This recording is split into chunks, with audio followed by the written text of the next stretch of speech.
I was born in the Argonne Forest, small village close by the Argonne Forest. So with my brothers, friends, when we were walking in the forest, we find trenches, remains everywhere. So that's how I got interested when I was a child already.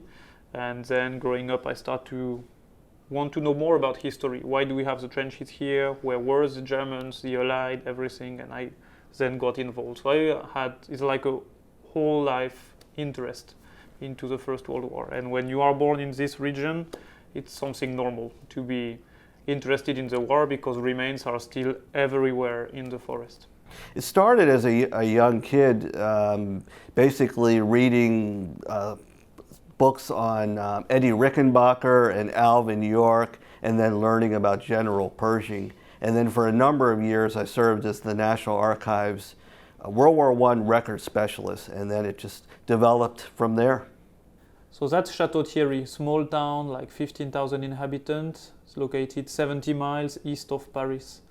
Late May of 1918, the Germans launched a big offensive called Blücher Offensive toward Château Thierry, and then we'll have a salient, a kind of bulge around the town.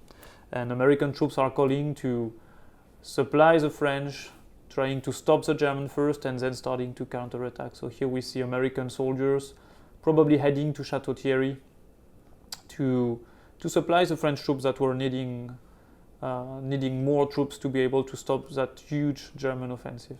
So this looks like a Salvation Army worker, the female, since there weren't females in the army directly. Yeah. So they're giving hot coffee and maybe hot chocolate, which was always popular with the troops.